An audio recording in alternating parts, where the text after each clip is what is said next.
Dashavtar represents the 10 different incarnations of Vishnu, which were taken to save the earth and its living beings from destruction. This video will narrate to you the story of the 5th incarnation of Vishnu. Despite being an Asura, King Bali was a pious man and was a devotee of Vishnu like his grandfather Prahalad. He had become so powerful that he had acquired all of the Prithvi Lok, the earth. During his process of empowering the Asuras through his might and penance, Bali was ready to conquer the other 2 lokas as well, Svargalok and Patal Lok. Indra feared that the Devas were becoming incapable of defeating the Asuras under the leadership of Bali. He feared if Bali conquered the Svargalok, the Devas would be forced to leave their abode. Therefore, the Devas reached to Vishnu for help. To save the Devas, Vishnu appeared in the most beautiful form of a Brahman dwarf named Vaman. Vamana was so enchanting that no one could resist his charm. So divine was his beauty that upon a glance, women would want to adopt him for a son. One day, the Brahman Vamana reached the court of King Bali requesting for charity or alms. It was a custom in the court of Bali that no Brahmin would leave his palace empty-handed. So the king was more than willing to offer the Brahmin anything he desired.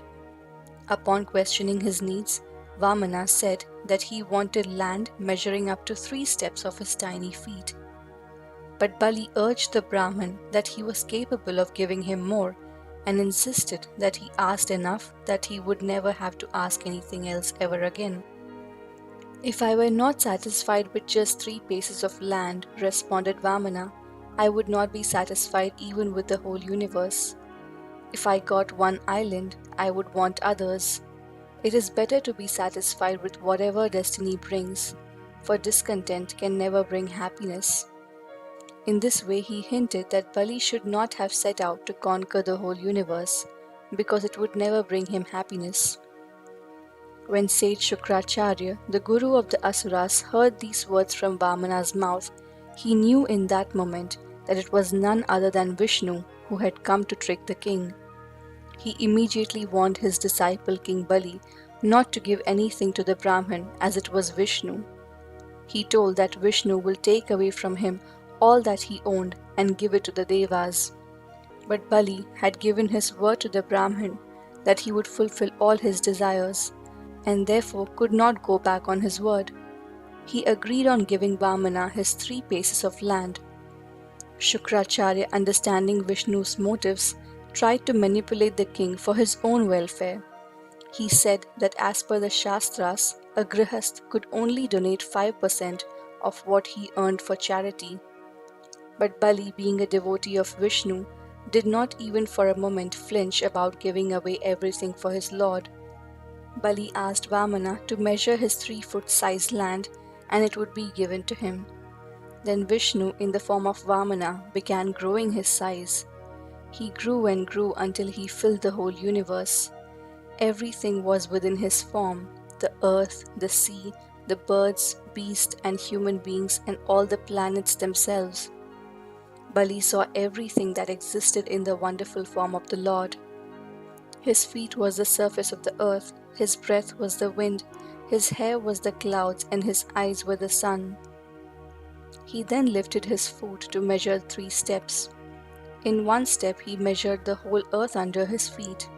In the 2nd step he covered the Svargalok. Vamana, in his gigantic form, asked Bali that he had covered the earth and the heaven in 2 strides. Now there was nothing left in the universe that could satisfy his demand of the 3rd foot of land. But since Bali had promised him 3 foot of land, it was his duty to fulfill his promise. Bali was defeated. But in all his humility, he requested Vishnu to come back to his original form of Vamana so he could fulfill his promise. Vishnu accepted his request and returned to his gentle form of a dwarf. The king then asked Vamana to put his 3rd step on his head, thus surrendering everything he had, even himself, to Vishnu. Vishnu, pleased by the devotion and sincerity of Bali, gives back everything to Bali except for Svargalok, thus ensuring his devotees' prosperity and also the welfare of the devas.